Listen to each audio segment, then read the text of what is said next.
Tales from the Lot, episode 16. My guest is Steve White. He's here to talk Lake Placid 101783, the Spud Hut, and a ring of dancing people. Here we go. Hi, this is Will, and this is Tales from the Lot. My guest today is Steve White from Edmonds, Washington. Welcome, Steve. Thanks, Will. Happy to be here.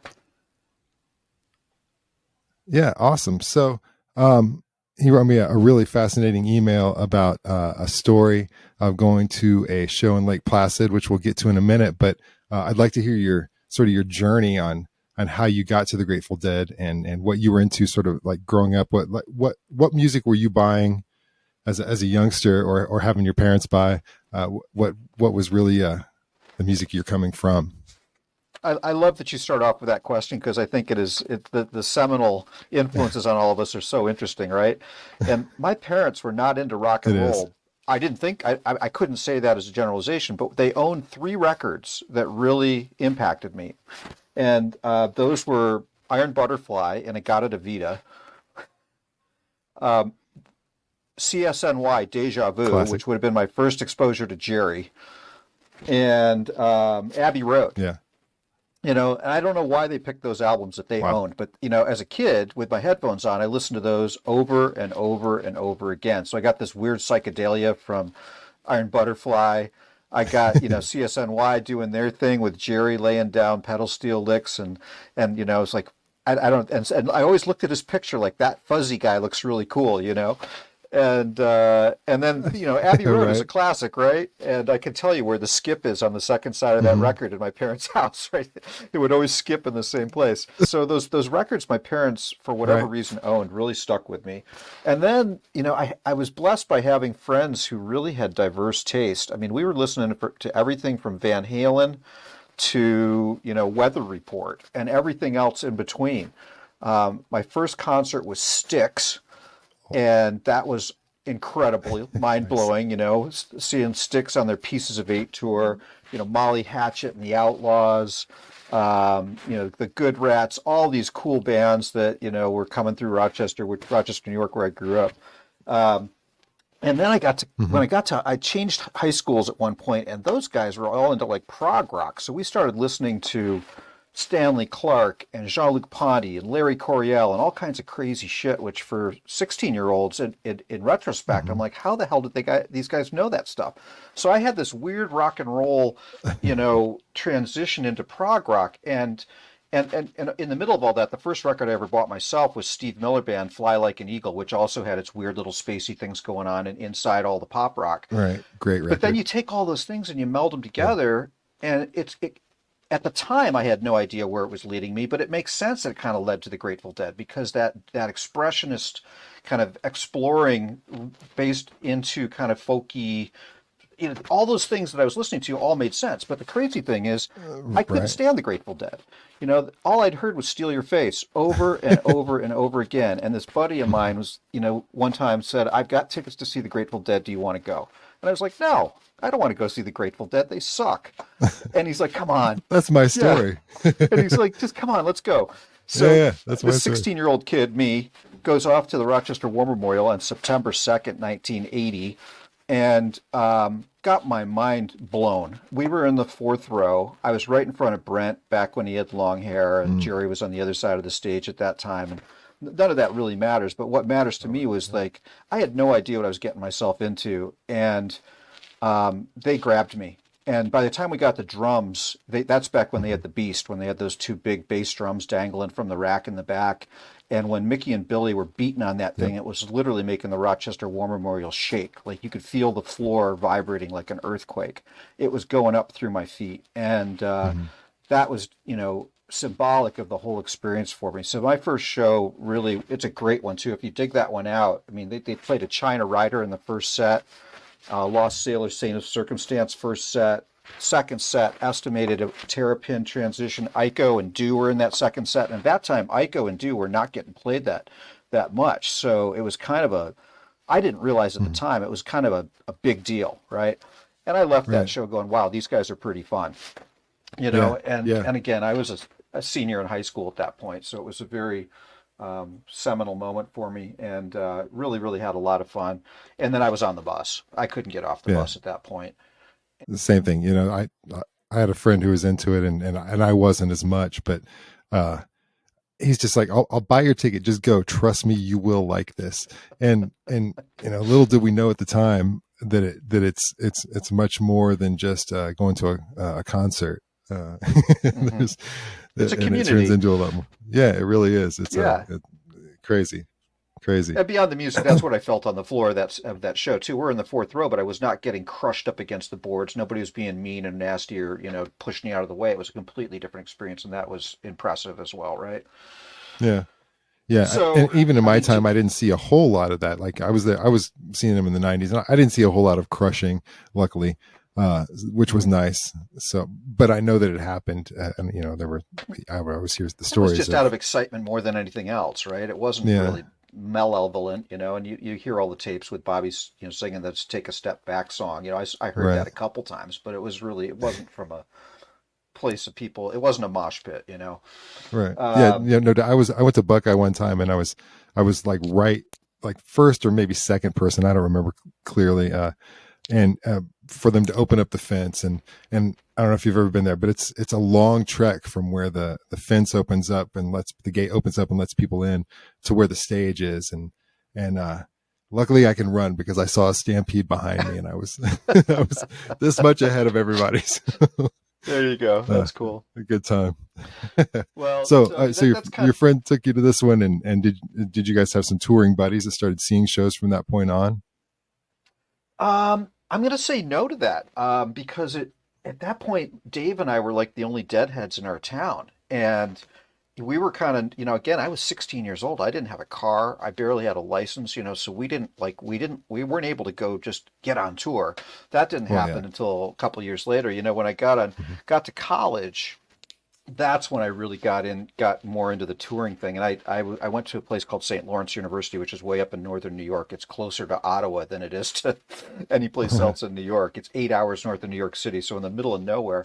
But Yeah. I found a fraternity where these guys were all deadheads, and the fraternity is, has a bad connotation to it typically, but we were the good guys. Like we were the folks who, if you wanted to be in our fraternity, you were welcome to join us as long as you weren't an asshole, right? No, nobody was blackballed, nobody was thrown out. We were just, and the basement of this place had Grateful Dead murals all around it, Shakedown Street, Wake of the Blues for Allah, Shakedown, all these different murals all over the place. And when I first got to St. Lawrence, I walked in the front doors as a freshman and I had a ticket to a Buffalo show. And I just said, I'm looking for a ride to Buffalo. And the first guy that I talked to said, You're coming with me.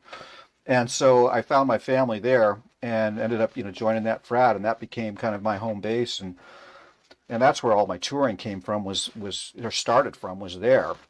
And that's where That's this story convenient. comes from too. Oh, it was great.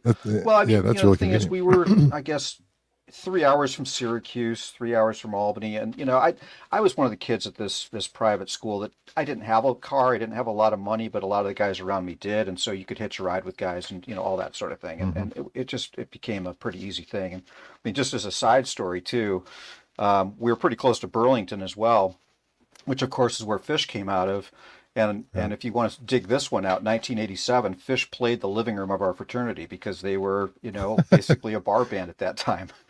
that's And awesome. that was after I'd left. But that's the nature of our world was that we were kind of in that kind of jam band universe up there that Hmm. was developing out of Burlington and every place else, and we were kind of a That's little awesome. hot spot that was pretty fun. So Just um, as a note, it just this is Dick's Eve that we're actually recording this. I have some friends coming in, and we have four. I live like 10 minutes from Dick's, so the next 4 nights oh I'm yeah. going to be living it up out of Fish Dicks.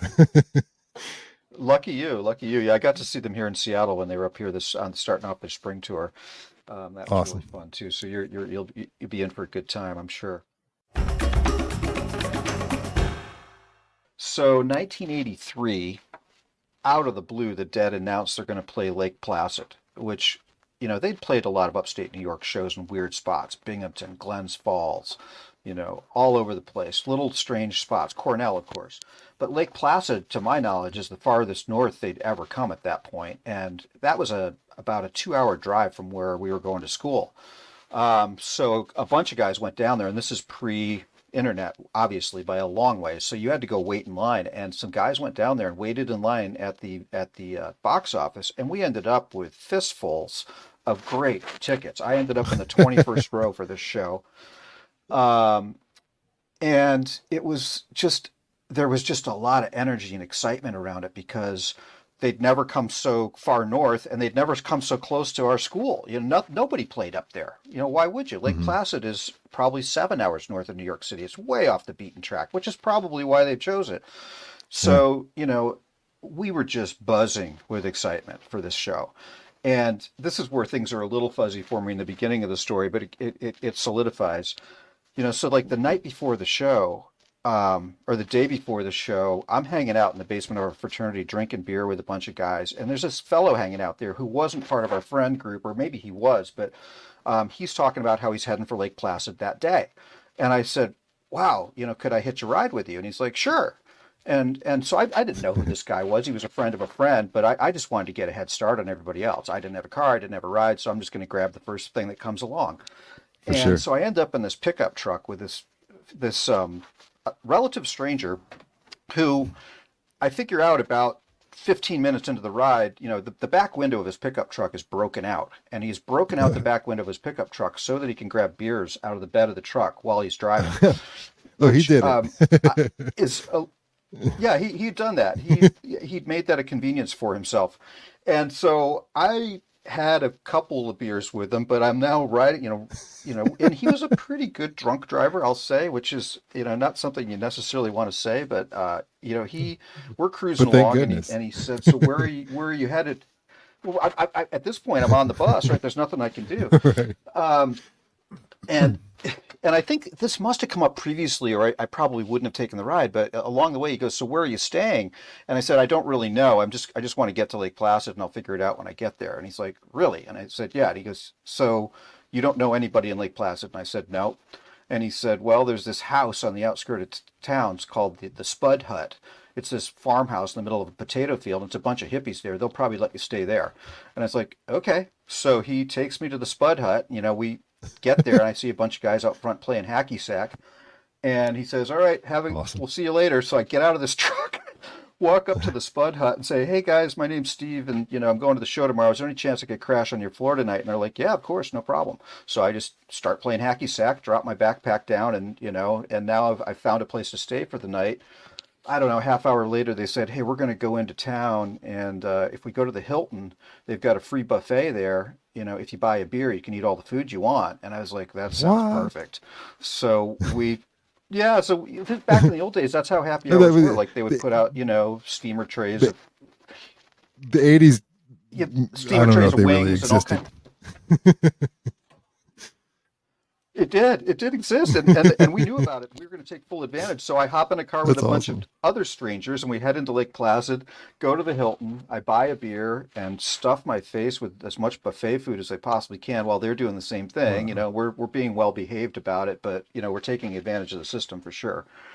And I've spent my money that is allocated for that night on a beer, and I turn around to leave the bar and with these guys because I'm catching a ride home with them.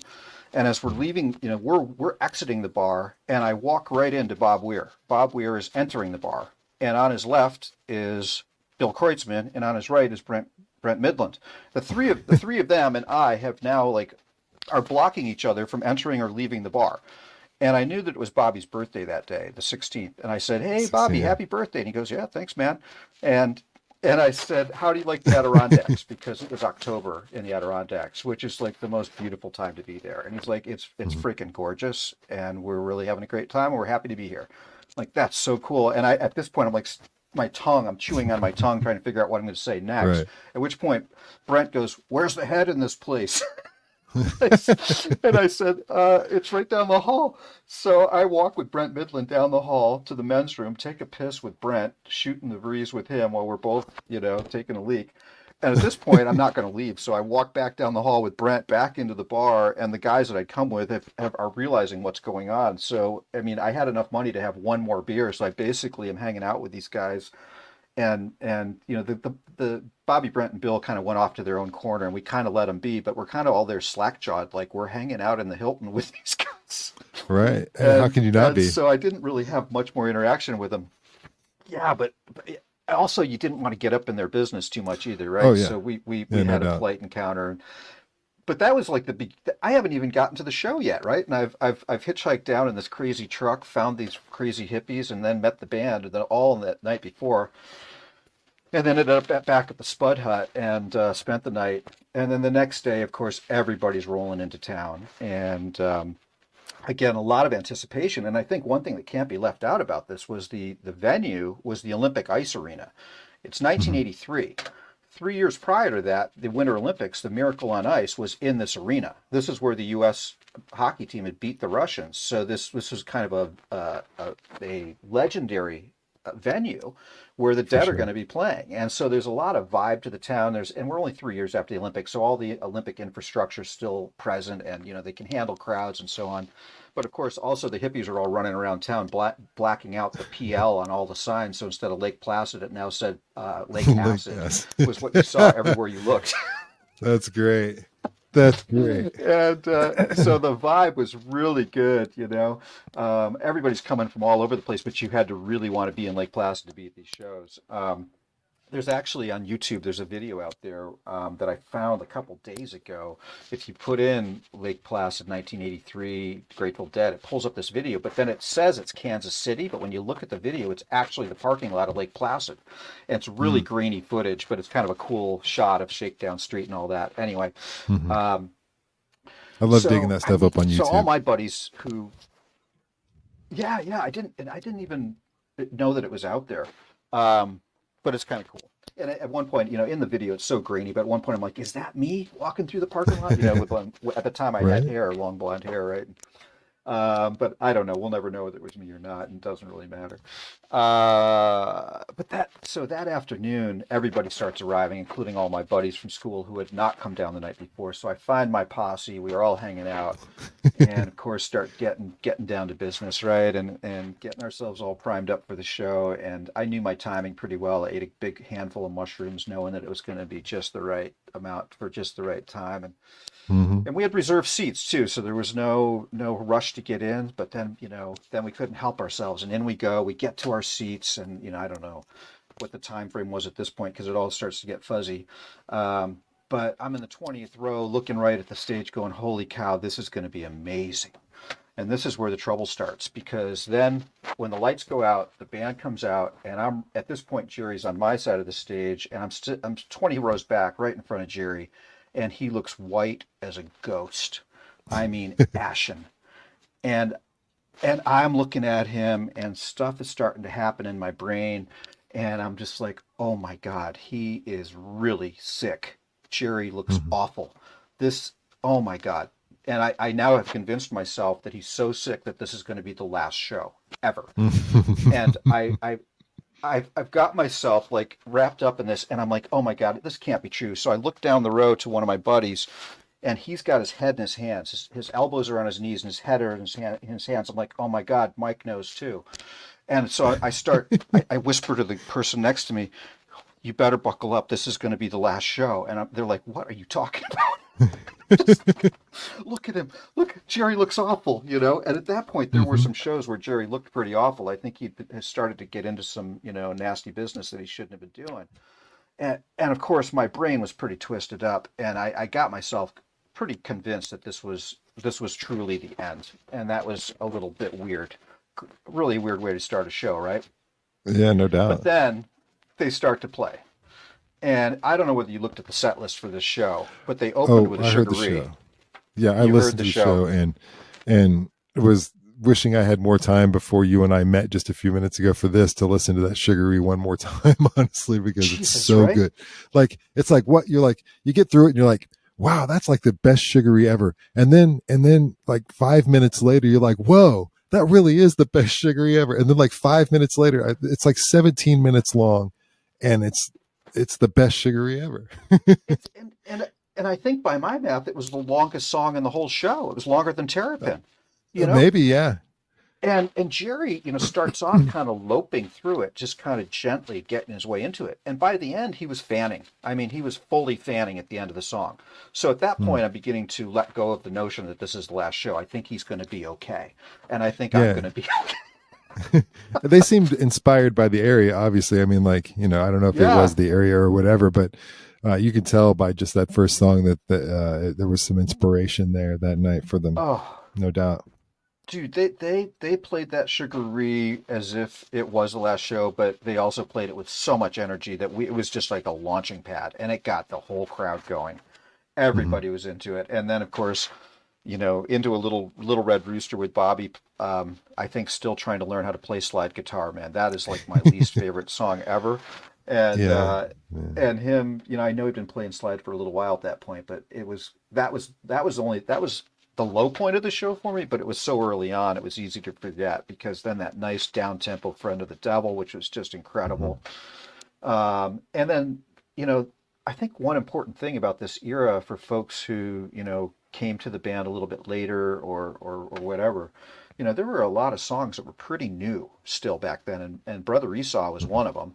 That Hmm. was up next. And that was a song that most of us had not heard before. Some of the real hardcore tours might have heard it, but I had not heard that song before. I love that And song. that, yeah, it's By the way, great. it's a unique song in their catalog, and it's really cool, So, atmospheric I mean, song.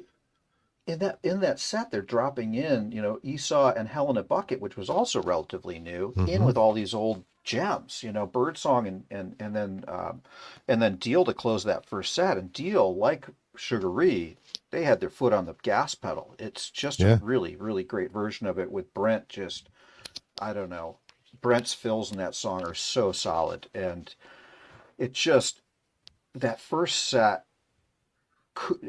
you couldn't be disappointed. It was just an no amazing, an doubt. amazing first set.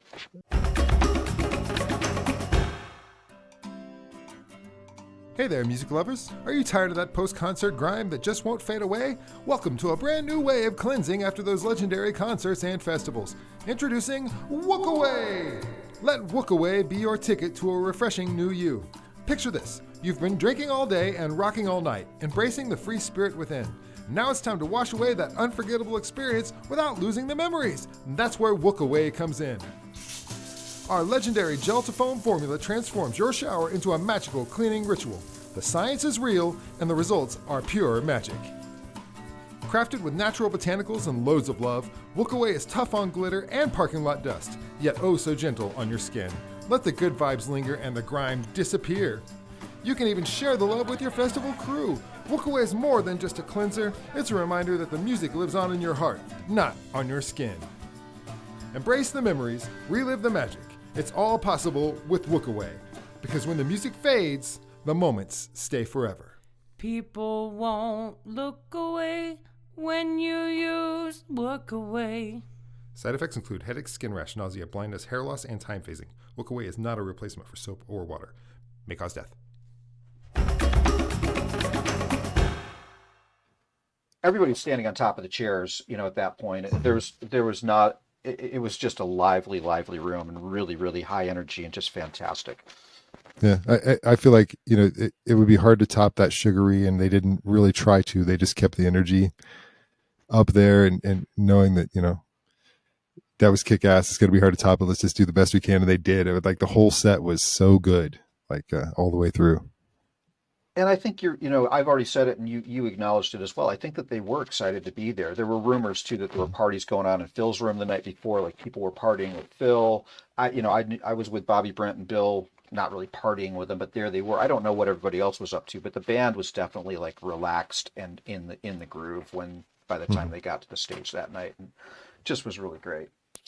Um, so set break, we're all just kind of we're sweating and smiling and just like, holy cow, what's in store next, right? And Yeah. again, back to what I said earlier, Touch of Grey was relatively new at that point. I think it was about a year old or so. And so Touch of Grey Yeah. opener for the second set. And I think, again, for folks, everybody likes to talk about the touch heads and how everything went off the rails when Touch of Grey became popular. I think it's important to remember that song had been in rotation for probably 5 years before that album album came out, right? Yeah. And it's kind of fun to look back on it from that perspective, that it was a pretty young song in the early 80s, and that they really developed it and developed it before it became a hit.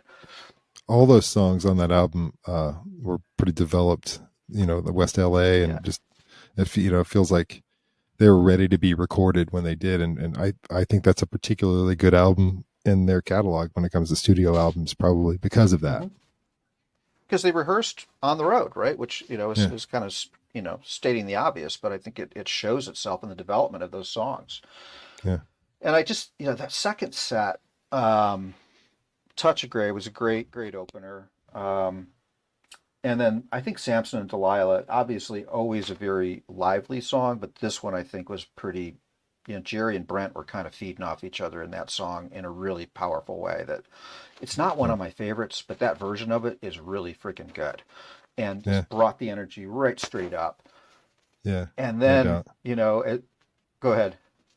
No, yeah, I'm just agreeing with you. And as a drummer, personally, I love that song. Yeah, well, no, you get to pound the skins Yeah. with Reckless Yeah. Abandon, right? It's a It's fun one to super play. fun, I'm sure, as a drummer. But then, as Jerry would like to do, he's like, okay, now we're going to tap the brakes. And then To Lay Me Down, holy cow. And this was Yeah. another crazy moment for me because I'm tripping balls at this point, and I'm just really, To Lay Me Down is just, I just think, such an elegant, beautiful song. And I'm standing on my chair, and there's this woman standing next to me who's a friend of mine, and we looked at each other and looked at the stage and looked at each other again, and the next thing I know, we're making out, right? So I'm now Ah. essentially making out with this beautiful woman standing next to me on a chair, and I'm just like, oh my God, what else could happen, right? I've hitchhiked down here, met the band, great first set. Now I'm making out with this beautiful woman who I ended up having a somewhat long-term relationship with, and it was Awesome. just just such a beautiful, wonderful way to settle into that song. And Women Are Smarter up next, and again, not one of my favorites, but a spirited version of it. And Mhm. it's kind of funny because this whole show was a mix of like mind-blowingly great versions of songs and then other selections that I was like, oh, really, this one? And oh my God, they're playing it pretty well, Yeah. into Terrapin, and it was an epic Terrapin, but No doubt. again, it didn't reach it, the opener Sugar Reed was the most No. probably Yeah. lengthy epic song of the whole show, but then to throw a Terrapin into the second set, um, and that's just such a lyrical journey that I just loved having Jerry take us on that journey every single time. And I really felt transported that night. I felt like I was in the story with him. Hmm. That I was sitting around that fire hearing the story told. And it was Yeah. really, really special for me. I Um, think that's the draw of Jerry, in particular. mhm, He may not have the best singing voice, but he can tell you a story mhm. and make you feel it and hear it really well. Which is what great filmmakers do, what great Yeah. songwriters do, but telling a story is not everybody has it. But boy, did he have it. Yeah. Um, Well, and then drums was drums, and I've actually always enjoyed drums, and I know a lot of people go get a beer, but I that was a really special drums too. It didn't shake the place like the War Memorial did for me in 1980, but they were going after it. They were hitting pretty hard that night and having fun, and everybody just was. I just got even more amped up, which really brings me to kind of what was the major highlight of this show for me, and I don't think it's reflected in the recording, but the wheel, Hmm. the way that they ease their way into the wheel. And that's the way to do it. I just heard Michaela Davis play this about a month ago in upstate New York. I was there and listened to her play a version of the wheel that was just incredible with her on the Hmm. harp. And I think it's a song that really can unfold. And the way they Yeah. unfolded it that night was really, really well done. But what happened, and if you read any of the reviews of the show of people that were there, there's something that everybody saw. And we were down on the floor, what would have been the rink, and then the bowl went up, and then there was a ring, like a walkway about halfway up the bleachers that was this Hmm. fluorescent lit walkway. And then I Right. think there were some more stands above that. During the Hmm. wheel, all the heads that were up in that walkway started holding hands and dancing in a circle around that walkway. So when you Like looked up from the rotating? floor, rotating. So when you looked up from the floor, you saw silhouettes, backlit bodies, all holding hands in one continuous ring around the entire arena. And that ring was dancing. I don't know whether it was clockwise or counterclockwise, but the wheel was Hmm. turning and it didn't Only at a slow Grateful down, Dead right? show. Only at a Grateful Dead show. And all of us on the floor, we started tapping each other on the shoulder and saying, look up. And you could see this ring of people dancing around in that backlit way. And it was like the That's awesome. shadows of the terrapins or the shadows of the dancing bears, right? That you Yeah. could see this unity and this movement that was in perfect rhythm with the song. And it wasn't a special effect, it was people. And it makes my skin And tingle just talking about spontaneous. it. Yeah. It's totally spontaneous, Yeah. totally in rhythm with the music, totally tied into the moment, and probably one of the most special musical moments I've ever had. Hmm. And again, I don't think it's necessarily reflected in the recording. There are probably better versions of the Wheels that you can listen to, but when I listen to that version of the Wheel, it takes me right back to that floor and looking up and seeing that rotation happening. And I know it wasn't just me. Yeah. Because you read the accounts and people are like, oh, don't forget about the wheel and all those dancers. It was something That else. happened. It did That's cool. happen. And and that's after all the other stuff we've talked about in the show. Um, and and I mean that was second set, and now I've got my new girlfriend holding my hand and we're dancing to this, and God, it was just crazy. But then back to kind of the unevenness of it, to pull I Need a Hmm. Miracle out of that moment was just weird. Like, what a strange segue, Bobby, and Yeah. God love him, it was like, what the but then they just, from the wheel, they just put their foot on the gas all the way through the end of the show again. Hmm. Miracle going down the road, good lovin'. It was just this lively, festive, don't stop dancing show. Yeah. And by the time we got to the end of it, we were just all exhausted. Like, Jesus, what just happened? What could possibly come next, right?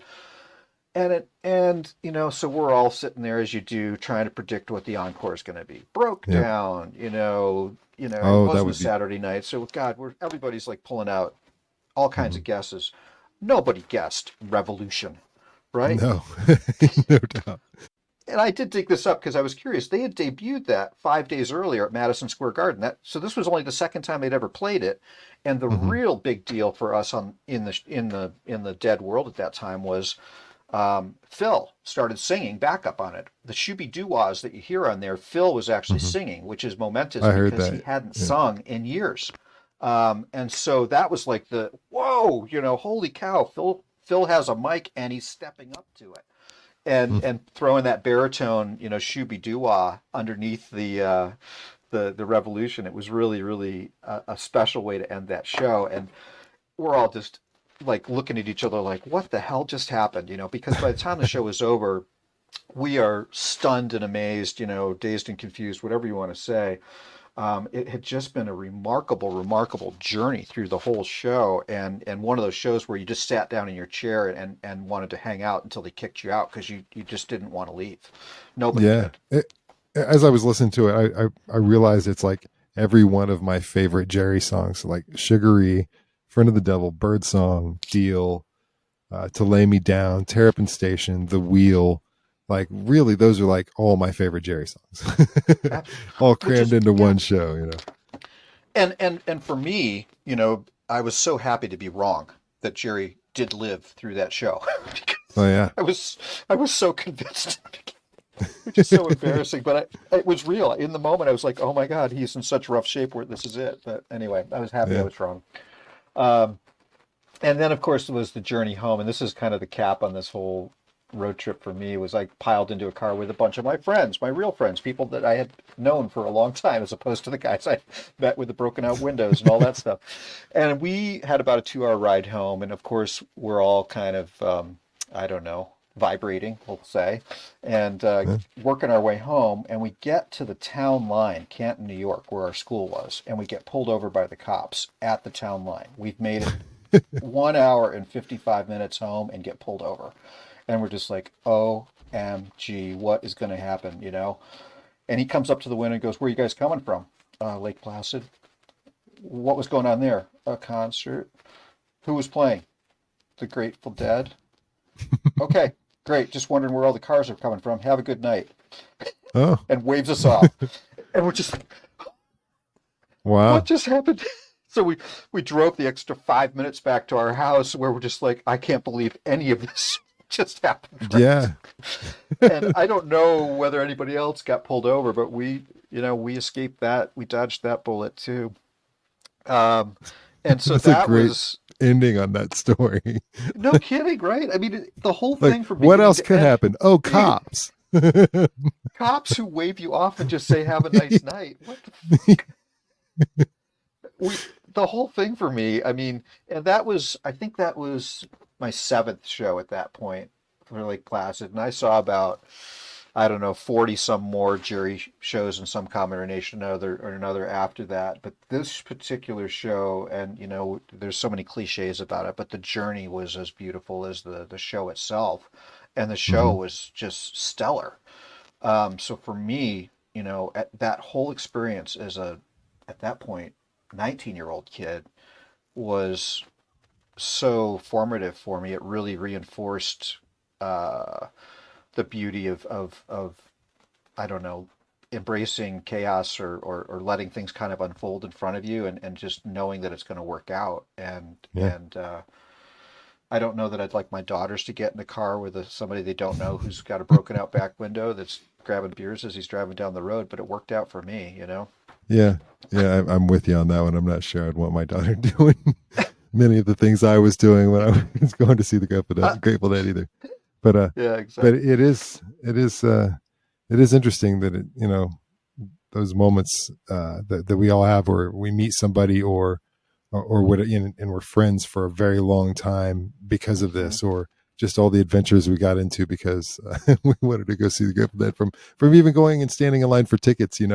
I have Yeah, plenty of memories of some of the people that I was standing next to having a conversation for outside my Karma Records in Anderson, Indiana, yeah, at the Ticketmaster outlet, and out there at 4 a.m. for Styx tickets or Grateful Dead tickets or whoever. yeah. So that's part of the journey too. You meet, I mean, yeah, It's such good well, it's stuff. it's like-minded people, right? When you're hanging out with people with similar tastes, it creates a community, and it can be in so Yeah, many different ways. But this community that you're helping, um, continue to what's the word I'm looking for?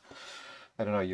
You're helping keep the stories alive, which I really appreciate. But all of us sharing these stories with each other and listening to each other's stories and continuing to embrace the music wherever it's coming from is a really powerful thing for me, and I hold on to it with.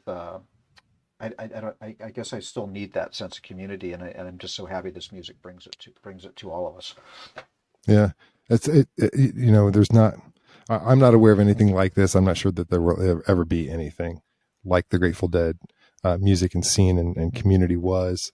But that is why I do this, is because I want people to know that there was something kick ass there, and you should know about it, Hmm. and let's keep the spirit of that alive in some way, because I mean, it was pure and it was good, and sure there were dark elements too, but for the most part, there was a lot of love there.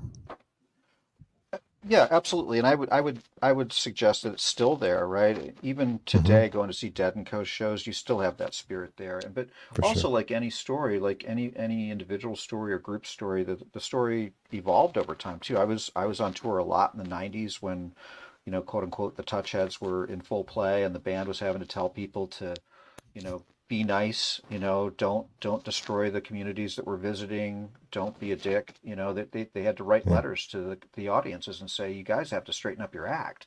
And they'd never had to do that before. And I don't think that any of the band members really ever wanted to play that role of being anybody's parent. But the Hmm. whole scene did start to get out of control and morph. But I think as a community, we were able to kind of rein it in. Um, you know, Jerry's demise, I think, was probably tied to some of that scene getting as big and unwieldy as it did. The But we stress did of our it all. best. Yeah, and it's a Yeah. relationship. It's like a marriage or a working relationship or whatever. It's going to go through a lot of challenges, and the community, I think, continued to grow and expand in good ways and in ways that really challenged everybody. And I don't know. There were a lot of lessons to be learned in the parking lot as well as in the shows and on the journeys. It just became a lifelong journey of lessons for me, and I know for so many other people, which is why these Yeah, stories are so fun to hear and share. yeah, no doubt. I'm a much better person because of that whole experience. Hmm. No Hmm. doubt about it. I'm a much different person and better person. I have no doubt about it. I learned a lot Yeah, along the right. way as And good. well. Yeah, yeah. And that's and as we did, and the songs reflect that too. The way that the songs were written and the way that all changed over time. It's just fun I feel like I spend probably too much time thinking and examining it all, but I can't help myself. There's a lot of depth. There's a lot of years to examine. Exactly. Exactly. That's the beauty of Exactly. it. You know, you could pull the same song from 68 and 92. Absolutely. You And it could just examine keeps those two stimulating. I all mean, day long. my well, I just had, speaking of that, I had a discovery just last night. I was watching a Creedence Clearwater Revival documentary, and I had no Mhm. idea that Tom Fogerty, John Fogerty's brother, had released an album where Jerry Garcia Band was the backing band. Oh, It's called Excalibur, and I didn't even know it existed. And it's a huh. 1972 album with Jerry Garcia, Merle Saunders, um, Bill Vitt, and John Kahn backing up Tom Fogerty on a solo album. I had no, I mean, I'm always astounded where I find Jerry like playing, but on a Tom Yeah. Fogerty solo album with this entire Yeah. band, what the hell? Yeah. And One I day, started listening to it right before we met up. uh, one day I was listening I didn't to even know it a New existed. Riders of the Purple Sage record that I picked up at the record shop. I was just like, I'm gonna need some new music, and brought it home and put it on. And so I'm a huge fan of Sly and the Family Stone, also, Yeah. and as well as Yeah. the Grateful Dead. So I'm listening, and I'm like, man, that sounds like Sly kind of stuff. And right as I go pick it up, I hear this guitar playing. And I'm like, that sounds like Jerry. And I look on the back, and Jerry and Sly both are on this New Riders of the Purple Sage song, and I'm just like, mind blown. What is going on? And it was so good. Yeah, Yeah. and they pop up everywhere. And you were mentioning Deja Vu, which for my money and vinyl records, I think Crosby, Stills and Nash records specifically sound really fine on vinyl. I don't know what it is, but Hmm. uh, what is the one where they're like sitting on the front porch? I can't, forgive me, I can't think of the That's the name of the CSN album. album. That's the first Uh, CSN right, album. or like the first or Yeah. second, maybe the first one had wooden ships on, but that one in particular, I put it on and I'm just like, wow, this is like magic coming out of my speakers. You know, Hmm. those records sound Hmm. really good. Yep. I So agree. speaking of that, so I like to ask for recommendations because I know a lot of us in the community like to expand our horizons and learn about new and cool things and find things out. So I like to ask for, whether it's music or a specific book or maybe a movie or something that you thought was really good that people might enjoy. Well, I've already name checked her once, but I think Michaela Davis has got me very excited, and I'm guessing you know who she is, the woman who plays the harp. And I went to see a show she played in upstate New York, and she was selling her LPs at the show, and one of them was just called the Relic Sessions, and it's a double LP that I think she's only selling at the shows or maybe through her website, and it's really, really good. Um, and she just released a new album I don't know the name of, but a lot of these songs were being played on this. It's a live recording done at the Relic Studios, and it's really good. And then side four, all of side four is her playing Birdsong, and it's a Huh? really great record. It's called the Relic Sessions by Michaela Davis, Mm-hmm. and it may be hard to find, but if you can find it, I would do it. Um, Might so look on that's always Discogs for good. that. Yeah, it's really darn good. And then I don't know. And on top of being a deadhead, I'm a Wilco head, so I'm just always pointing people towards Wilco too, because there's a lot to unearth in that band, and it's Gotcha. equally deep well. Um, and I love your book Okay. question too, because you don't really get that tied in very often. But there's a book I just read recently. Now I got to make sure I say it right here. It's called American Nations, and it's by a guy named Colin Woodard. And American Nations, it talks about how the United States is kind of tribal and how different areas of the country really are tied to the people that settled them originally and how the traditions of those people really reflect in modern culture and state lines. It's kind of like the tribal lines that were drawn in Central Asia, right? When they drew lines for countries that split up tribes, it didn't really work. And it's just this kind of reflects that in the United States. It's a fascinating history of the United States and how we different areas of the country still have the roots of who founded them. It's a super cool book, and it makes you look at the United States a little bit differently. I've never really thought about how far that tribalness goes back, but that certainly makes sense that there were, since this area was created in this rough shape for these people who believe this particular thing. Makes 100% sense. But yeah, and it's amazing how much it can persist in and what they call the global world, the global economy, or global information society, whatever we are. That may be becoming less and less, but it's still definitely prevalent. Well, and when you stop thinking about, boundaries on a map having meaning and really the boundaries being how we think and how we behave, it makes a lot more sense. And it really is more accurate to how humans behave. So, I would never really say that a history book is a page turner, but this book was a page turner for me. I couldn't put it down. Yeah, And it really, I might pick that one up actually and and dig into that. That's something it's well I've been worth it. fascinated with for a long time. He's a really good writer too. So, and movies are tough for me because I'm all over the map with those. So I'm not sure I'm going to comment on movies, but yeah, I don't know. There's always something that's grabbing me, and I really have been enjoying Outlander, the television series, which is my fantasy getaway with my wife, like watching these time Gotcha. travelers, and it's really fun. So, well, and I guess this one's not new, but the other one I'd recommend is that Metallica movie, Some Kind of Monster. That is quite a film too. Just Yeah, no doubt. amazing I examination did of a see that. band falling apart and putting themselves back together. It's just really Yeah, fascinating.